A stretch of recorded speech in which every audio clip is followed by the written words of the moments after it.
여러분 우리를 힘들게 하는 가시들이 있을 겁니다. 은성이가 전에 한국에 있을 때에 조기를 먹다가 갑자기 막 킥킥대더라고요. 깜짝 놀라갖고 상황을 보니까 목에 가시가 딱 달린 거예요.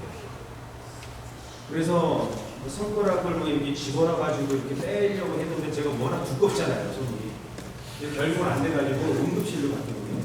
응급실에 갔더니 의사 선생님이 뭐냐마 그래서 벌리니까 핀셋으로 이렇게 탁 잡아서 떼더라고요. 그러니까 괜찮아졌어요. 아주 작은 건데요. 이 가시가 하나 바뀌면 굉장히 온몸이 힘들어지는 거예요. 여러분, 우리도 인생 살다 보면은 조그만 것 같은데 그 가시가 우리를 힘들게 하고 어렵게 하는 부분들이 굉장히 많습니다. 사도 바울에게도 사실은 가시가 있었습니다. 이 가시를 하나님 해결해 달라고 3번씩이나 기도했지만 이 가시는 사도 바울 평생을 쫓아다녔습니다. 사도 바울의 가시가 뭐였습니까? 우리가 아는 것처럼 간질 또는 안질기였다. 이렇게 우리가 성경을 통해서 알 수 있는데 사도 바울에게 하나님께서 가시를 주신 이유가 무엇일까요? 그러면서 우리에게 가시를 주시는 이유가 무엇인지를 한번 살펴보려고 하거든요. 사도 바울에게 하나님께서 가시를 주신 이유는 고린도후서 10장 7절 말씀을 보십시오. 여러 계시를 받은 것이 지극히 크므로 사도 바울이 엄청난 계시를 받았잖아요. 3000층까지 천국도 보고 온 그러한 분이었어요. 그러니까 너무 자만하지 않게 하시려고 내 육체에 가시 곧 사탄의 사자를 주셨으니 이는 나를 쳐서 너무 자만하지 않게 하려 하신다. 사도 바울에게 가시를 주셨던 이유는 바로 너무 자만하지 않게 하시려고 가시를 주셨다는 겁니다. 때로는 저 우리 성도님 가운데에 그 가시가 있단 말이죠. 왜 나에게 하나님께서 이런 가시를 주셨을까? 관계 속에서 가시가 있을 수 있고요. 육체적인 어떤 질병이나 아픔이나 어려움 때문에, 만남의 어떤 어려움들 때문에, 학업의 어려움 때문에 가시가 있을 수 있는데 그렇게 주시는 목적은 뭐냐 하면 너무 자만하지 않기 위해서 가시를 주신다는 거죠. 고린도후서 10장 9절 말씀을 보니까 우리 한번 같이 읽어볼까요? 시작! 나에게 이르시기를 내 은혜가 내게 족하도다. 이는 내 능력이 약한 데서 불전하여심이라 하신지라. 그러므로 도리어 크게 기뻐함으로 나의 여러 약한 것들에 대하여 자랑하리니 이는 그리스도의 능력이 내게 머물게 하려 함이라. 아멘. 우리에게 가시는 주시는 목적 두 번째는 뭐냐면은 이 약한 것들을 통하여서 그리스도의 능력이 내게 지속적으로 머물게 하기 위해서다라고 분명히 말씀하고 있습니다. 그래서 당장 우리 안에 있는 그 조그마한 가시가 힘들고 거치장스럽고 괴롭지만 알고 보면은 그것 때문에 하나님의 능력이 우리 안에 지속적으로 머물게 된다는 사실을 보게 되는 것입니다. 자, 그렇다면은 우리에게 왜 하나님께서 가시를 주시는 것일까요? 지금 여러분 우리가 살펴본 것처럼 지금의 내 모습을 한번 여러분 살펴보십시오. 나의 모습 이대로 하나님 앞에 갈 수 있을까? 지금 내 영적인 상태가 바로 하나님 앞에 바로 설 수 있는 영적인 그러한 모습일까? 여러분 고린도전서 3장 말씀을 보면은 사도 바울은 고린도 교회의 성도들에게 너희는 영적인 어린아이다라고 이야기를 했습니다. 이것은 고린도 교회뿐만 아니라 우리에게 주시는 말씀입니다. 내가 1년을 믿고 10년을 믿고 30년을 믿고 40년을 믿고 여러분 연수가 중요한 게 아닙니다. 하나님 앞에서 어쩌면 저와 우리 성도님들은 영적인 어린아이일 수 있다는 것이죠.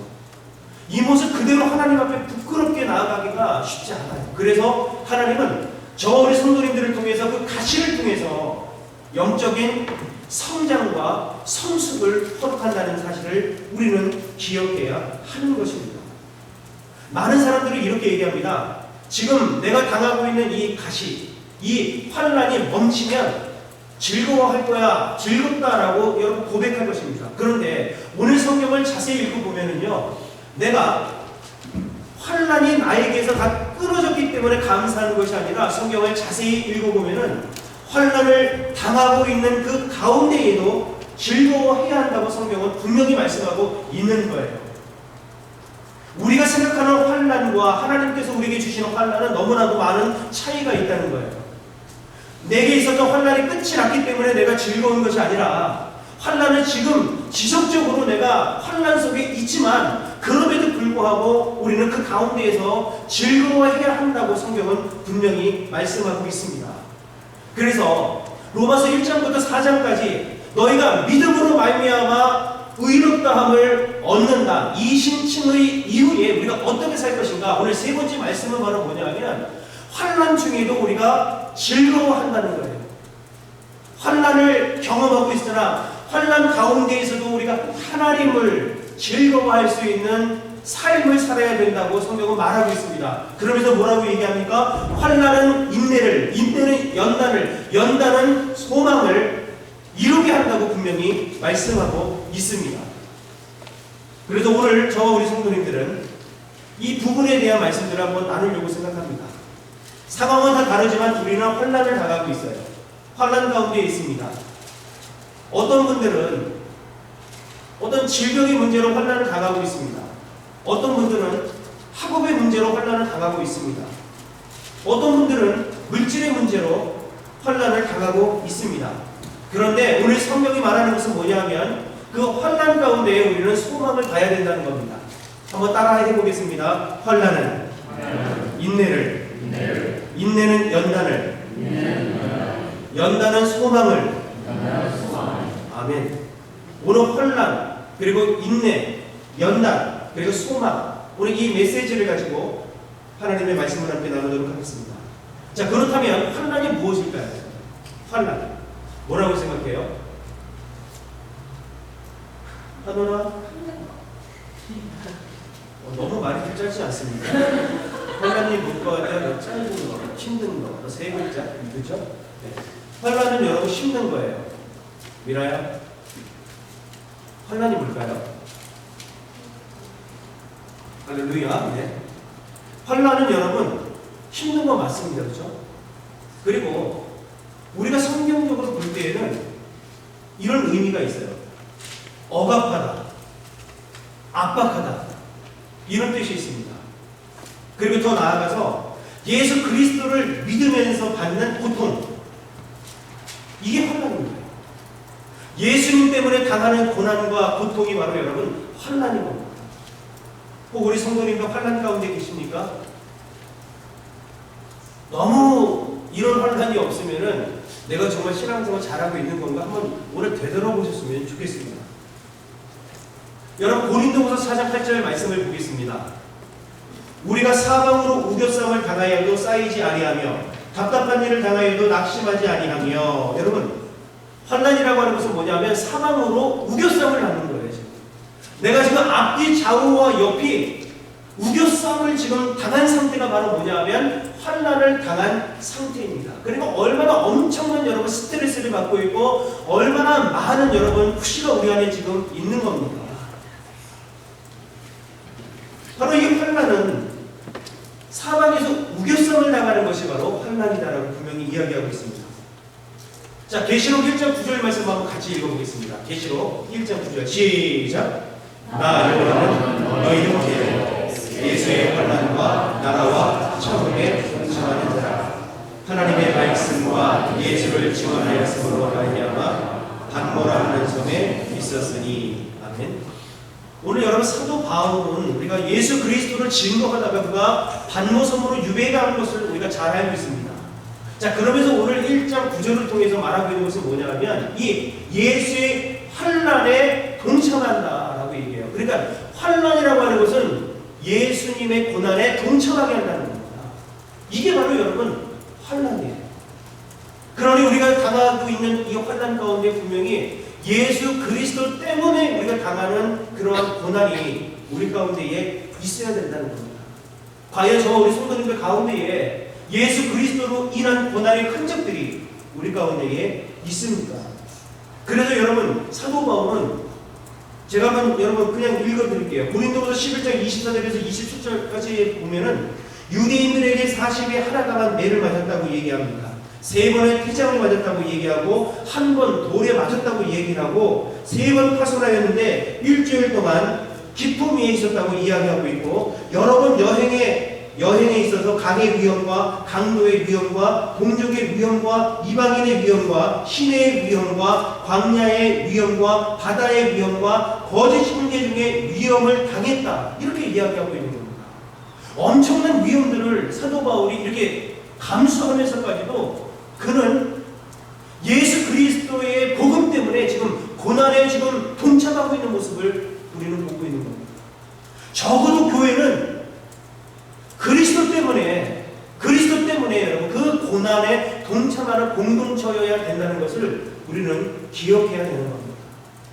저 우리 성도님들이 그리스도의 고난에 동참하시기를 주의 이름으로 축원합니다. 굉장히 불편하니까 아멘도 조그맣게 하는데 여러분 신앙생활을 그렇게 평탄하게 할 수만은 없습니다.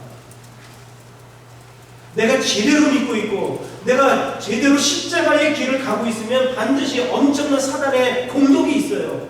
그렇기 때문에 불편합니다. 그렇기 때문에 우리는 고난이 올 수밖에 없습니다. 이 환난이 왜 중요한지 아십니까? 환난이 우리에게 다가올 때에 여러분 내 신앙생활이 나의 믿음이 진짜인지 가짜인지 구분을 할 수 있기 때문에 이 환난이 중요한 겁니다. 여러분들의 신앙은 진짜입니까? 아니면 가짜입니까? 우리의 믿음은 진짜예요? 아니면 가짜입니까? 언제 알아요, 여러분? 내게 환난이 닥쳤을 때 내가 진짜인지 내 믿음이 가짜인지 알 수 있는 겁니다. 집에 불이 났다고 칩시다. 그 가운데에서 가장 귀한 것이 무엇인지 우리는 알 수 있어요. 불이 막 났는데 뭘 가지고 나오겠어요? 성현씨, 불 나면 뭐 갖고 올 거고 가장 아주 그냥 가장 먼저 갖고 나오는 게 뭡니까? 유민이 고양이 유민이하고 고양이하고 그런 거 어쨌든 네 여러분 환난이 불이 딱 났다 그러면은 가장 중요한 게 뭐겠어요? 보석? 뭐 다이아몬드 반지? 여러분 생명이 가장 귀한 거 아닙니까? 불이 딱 나면은 무엇이 중요한지 우리는 그때 대번에 아는 거예요. 소돔이 여러분 불로 망할 때에 롯의 아내가 어떠한 행동을 취했습니까? 막 가다가 뒤돌아봤단 말이에요. 그러니까 엄청난 환난 가운데에 롯의 아내의 믿음이 여러분 드러난 거예요. 그가 정말 소중하게 여긴 것이 무엇인지. 하나님의 말씀에 순종했다면, 하나님의 말씀이 귀하다고 여겼다면 그는 뒤돌아보면 안 되고 빨리 소돔성을 빠져나갔는 것이 맞죠. 근데 무엇이 중요했어요? 소돔에 두고 온 나의 모든 재물과 나의 명예와 나의 모든 것들이 소중하기 때문에 여러분 뒤돌아본 건 아닙니까? 환난이라고 하는 것이 왜 우리한테 귀하냐 하면 환난을 통하여서 나의 믿음이 정말 진짜인지 가짜인지 그리고 가장 귀한 게 무엇인지를 발견할 수 있기 때문에 우리에게 그리스도로 인한 환난은 너무나도 귀하고 소중한 줄로 믿습니다. 너무 귀한 일이에요. 여러분 죄송합니다. 김혜진 집사님 사실 여러 가지 어려운 환경 속에서 여러분 무엇을 발견했습니까? 우리가 다 발견하고 있잖아요. 정말 믿음이 귀합니다. 그 상황 속에도 그 엄청난 여러분 그런 환난을 당하셨음에도 불구하고 거기에서 주님을 찬양하고 믿음으로 기도하는 이런 모습들 이게 진짜 아닙니까 여러분? 우리 가운데 그런 환난이 임했다라고 했을 때 과연 그렇게 할 수 있으세요 여러분?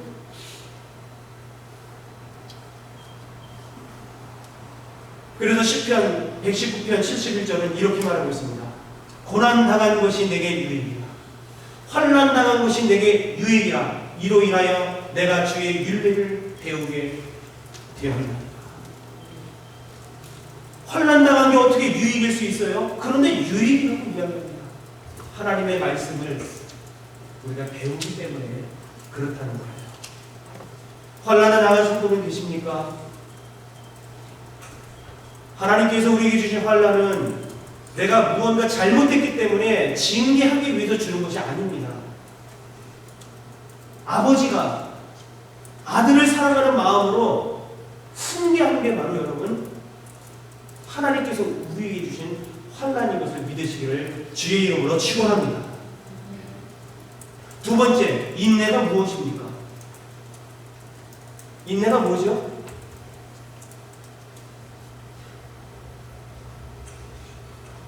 할렐루야. 네. 하나라.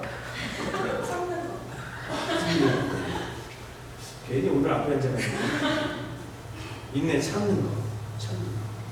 여러분 맞죠? 인내는 그 환난과 연결이 되잖아요. 심한 압박이 있습니다. 그 압박 속에서도 참는 거예요. 오래 견디는 것이 뭐냐면 여러분 인내예요. 자, 야고보서 1장 2절 3절 말씀 한번 같이 읽어보겠습니다. 야고보서 1장 2절 시작. 네, 성도들아, 너희가 여러 가지 시험을 당하거든 온전히 기쁘게 여기라. 이는 너희 믿음의 시련이 인내를 만들어내는 줄 너희가 아니라. 여러분, 시험을 당하는데 온전히 기뻐하라고 이야기합니다. 우리의 생각과 가치관하고 좀 다른데 하나님의 가치관은 바로 이거예요. 왠지 아십니까? 3절에 나와 있죠? 우리의 믿음의 환란이 무엇을 만들어내요? 인내를 만들어내요. 인내를 만들어낸다. 여러분, 포도주 틀을 기억을 하십시오. 포도주 틀. 발음이 잘 안 되네. 포도즙 틀을 기억하십시오. 그 틀 안에다가 뭘 집어넣어요? 깨끗이 포도를 닦아서 집어넣고 여러분 뭐합니까? 예, 막 이제 그 압력하잖아요.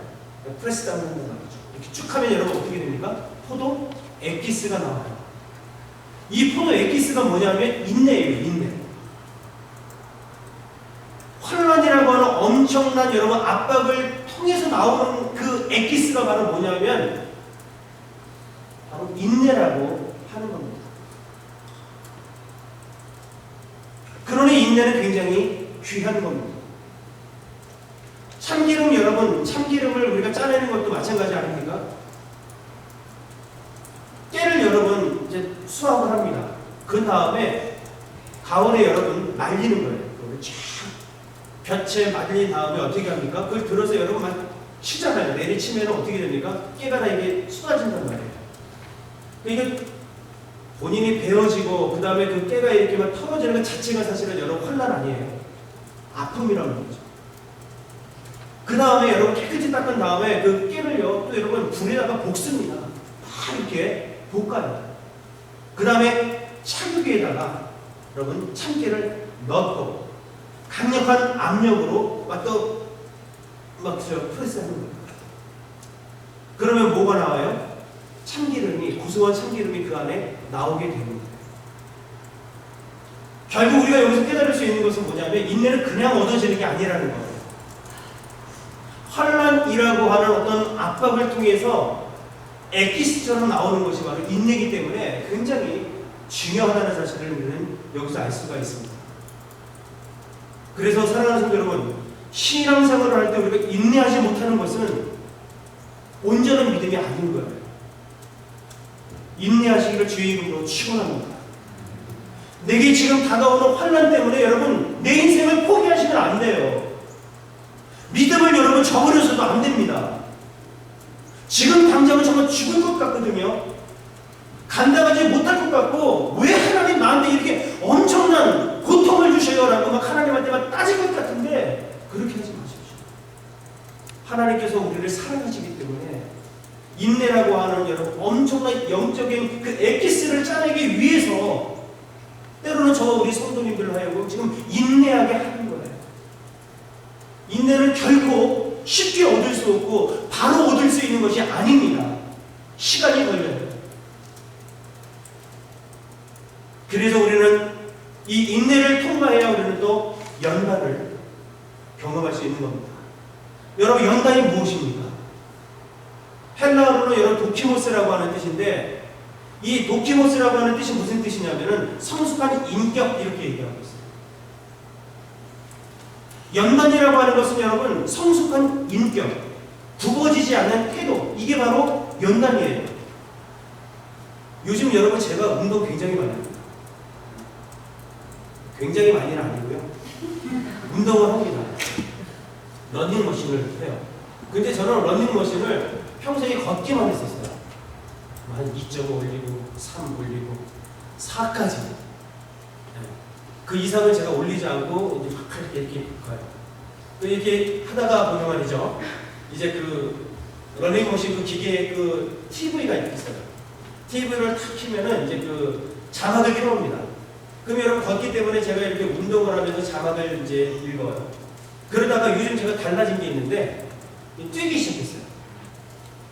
러닝머신 하면서 뛰는 거 정말 저는 어렵더라고요. 처음에. 여러분들은 쉬울지 몰라도 저는 어려워요. 그래서 뜁니다. 이렇게 뛰고 이제 4, 5, 6, 6.8까지 제가 이렇게 뛰면은 처음에는 자막이 막 이렇게 춤을 추더라고요. 이렇게. 그리고 가뜩이나 영어도 못하는데 이렇게 보다가 몇 번 쓰러졌더라고 그랬어요. 그런데 요즘에는 이게 훈련이 되니까 말이죠. 뛰면서도 뭐가 보여요? 자막이 보여요. 남일이라고 안 해도 안 하는 거 봐요, 진짜. 여러분, 자막이 보이는 거예요. 자막이 막 보이는 거예요. 그러면서 제가 경험한 것은 뭐냐면, 아하, 이 러닝머신을 통해서 제가 이 근육이 단련이 돼요. 근육이 단련이 되면서 그 다음에 TV까지 볼 수 있는 어떤 그러한 경험을 경험하면서 신앙도 마찬가지랍니다. 신앙생활. 우리가 왜 연단 받는지 아십니까? 연단 받게 되어지면은 우리가 영적인 근육이 생깁니다. 영적인 근육이 생기고 이 연단을 통해서 우리가 누구를 바라볼 수 있냐면 하나님을 볼 수 있는 눈이 열리게 되는 거예요. 처음에 여러분 우리가 하나님 만나기 전에 신앙생활이 어떻습니까? 여러분 이렇게 자꾸 이렇게 좌우로 우러나 우리가 시선이 분산이 됩니다. 하나님만 바라보고 가면 좋은데 우리의 삶이 평탄하면 하나님 보는 것 같아요. 그런데 조금만 어려우면 세상으로 눈이 자꾸 돌아가면서 우리가 영적인 방황을 하게 된다는 것이죠. 그 영적인 방황 속에서 우리 하나님께서는 때로는 우리에게 연단을 통해서 이제는 좌우나 우로나 영적으로 방황하지 아니하고 오직 살아계신 하나님을 바라볼 수 있도록 우리에게 영적인 근육을 허락하시는 사실을 여기서 발견할 수 있는 겁니다. 이게 굉장히 중요합니다. 다윗의 삶을 한번 살펴보십시오. 여러분 다윗이 어땠어요? 평생 도망자로 살지 않습니까? 사울 왕에게 쫓기고 심지어 자기가 배아파서 난 자식한테도 쫓기는 신세가 바로 다윗이었어요. 아둘람 둘이도 숨기도 했습니다. 그리고 큰 바위 밑에도 숨기도 했습니다. 그런데 다윗이 고백하는 게 뭔지 아세요? 그 굴도 그리고 이 바위도 진정한 피난처가 아니다라는 거예요. 바로 주 여호와 하나님이 나의 피난처라고 다윗은 고백을 하면서 그가 그 연단을 통해서 깨닫는 것은 바로 뭐냐 하면 바로 하나님이 진정한 피난처가 되신다라고 하는 것. 그래서 하나님을 정확히 볼 수 있는 눈이 열리게 되는 모습을 발견할 수 있는 거예요. 이것이 연단이 우리에게 주는 놀라운 은혜인 것입니다. 대장장이가 여러분 쇠를 불에다가 달궈서 어떻게 합니까? 막 때리잖아요. 그 때리면서 여러분 결국에 가서는 칼을 만들어낸다는 사실을 우리는 기억해야 하는 것입니다. 욥을 보십시오. 욥 여러분 엄청나게 고난을 당한 사람 아닙니까? 갑자기 하루아침에 여러분 아들, 딸이 다 죽어버리고 모든 재산들이 순식간에 여러분 날아가 버리고 몸에 질병이 와서 너무 간지러워서 여러분 어떻게 긁었냐면은 기한장 조각 그리고 항아리 조각 같은 걸로 뻑뻑뻑뻑 여러분 긁으면서 살았단 말이에요. 그뿐입니까? 친구들이 와가지고 너 죄 때문에 지금 이렇게 고난당한다고 엄청나게 여러분 후리고 가잖아요. 이랬던 욥이 그 연단을 통해서 그가 욥기 42장 여러분 5절과 6절을 통해서 고백하는 게 뭔지 아세요? 욥기서 42장 5절 내가 주께 대하여 귀로 듣기만 하였사오나 이제는 눈으로 주를 배웠나니. 이런 연단 전에는 나의 신앙생활이 단지 여러분 귀로 듣는 신앙생활이었는데 이 연단을 통과한 이후에 지금 욥은 뭐라고 고백합니까? 나는 눈으로 하나님을 인격적으로 만나 봅니다라고 하면서 그의 신앙생활이 완전히 달라진 모습을 여기서 발견할 수 있는 겁니다.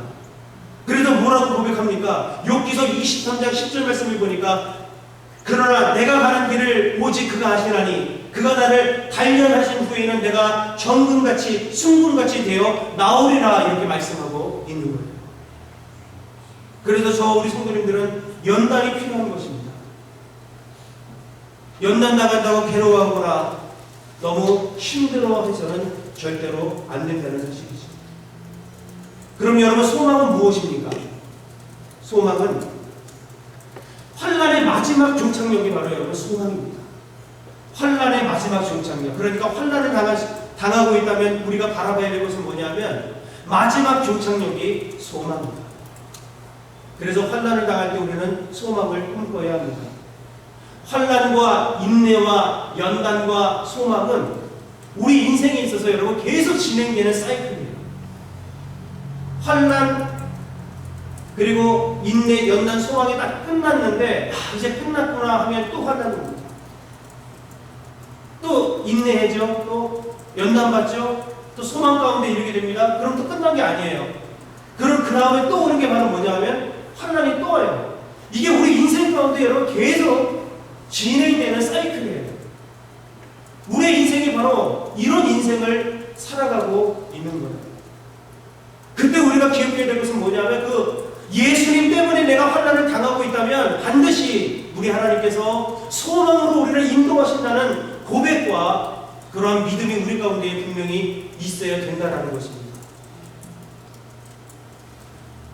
지금 환난 속에 있으셔요? 여러분 소망을 꿈꾸는 저와 여러분 되시기를 주의 이름으로 축원합니다. 이것은 구원받는 성도에게 오늘 주시는 메시지인 거예요. 구원받은 모든 성도에게 오는 게 뭐냐면 환난이에요. 구원 안 받는 사람에게 오는 게 아니라 구원받는 성도에게 반드시 여러분 환난은 온다라는 겁니다. 그런데 이 환난은 내가 징계를 받는 형벌이 아니라는 거예요. 아버지가 아들을 훈육하는 번징이다라는 겁니다. 그리고 환난은 우리에게 엄청난 유익을 가져온다라는 사실을 여러분 기억하셔야 됩니다. 환난을 통해서 우리는 인내를 경험하고 인내를 통해서 우리는 연단을 경험하고 연단을 통해서 소망을 경험하기 때문에 환난은 오히려 우리에게 유익이 된다고 분명히 성경은 말씀하고 있습니다. 그리고 네 번째 중요한 것은 뭐냐면 여러분 이 소망을 누가 부어주시냐라는 거예요. 우리 성령님께서 우리에게 부어주시는 거예요. 소망을 부어주기 때문에 그 성령님의 여러분 그 끈을 놓지 마시기를 주의 이름으로 축원합니다. 성령님이 우리 가운데 환난당한 성도들을 고아처럼 내버려두지 않습니다. 성령님의 끈으로 여러분 꽉 묶어 주시는 거예요.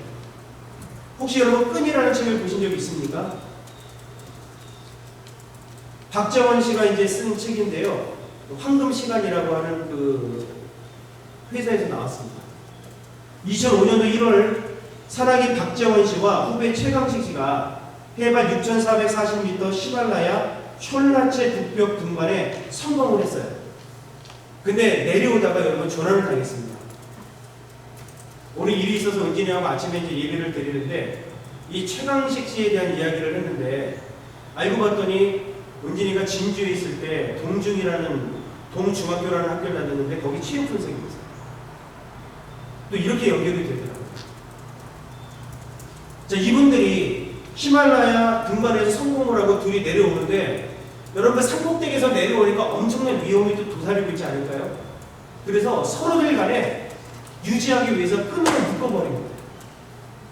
끈을 묶고 이제 엄청난 그 산을 갖다가 내려오는 가운데에 문제는 이 최강식 씨가 그만 빙벽 사이로 여러분 떨어져 버려요.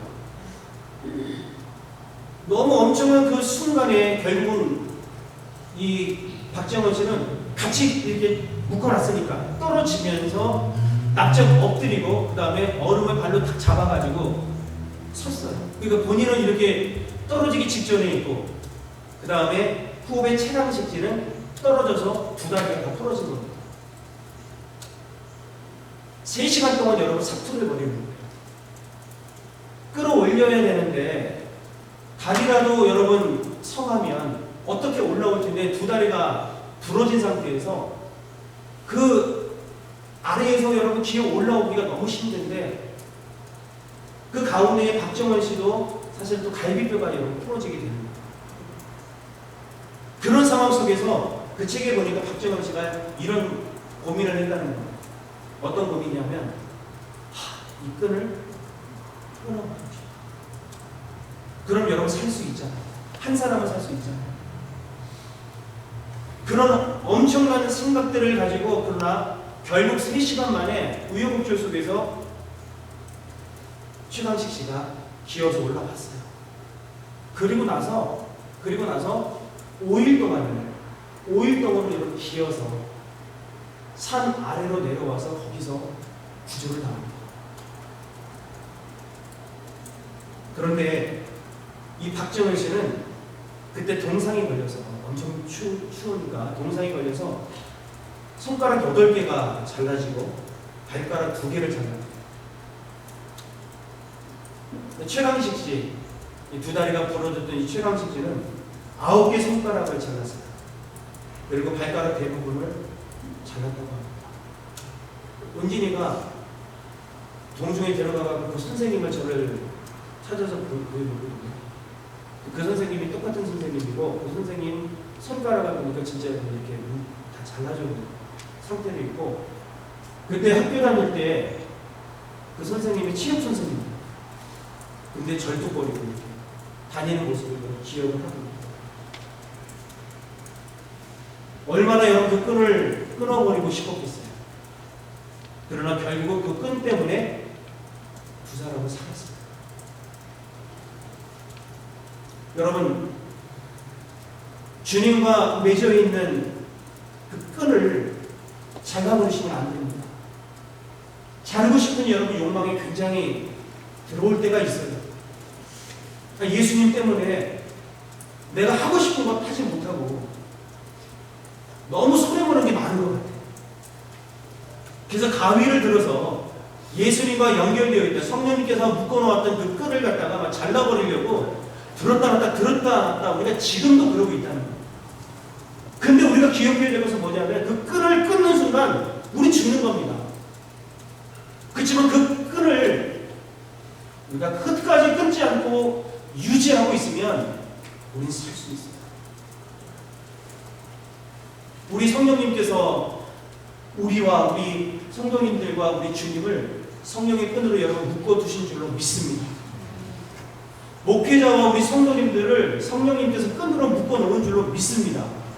그리고 우리와 교회를 하나님께서는 그 끈으로 여러분 묶어놨다는 사실을 우리는 기억을 하면서 환난 당하여 모든 것을 포기하고 싶고 모든 것을 내려놓고 싶은 마음들이 들지라도 결코 여러분 그 끈을 끊지 마시고 오직 끝까지 하나님의 소망을 바라보며 전진하는 저와 여러분들이 되시기를 주의 이름으로 간절히 축원을 드리겠습니다.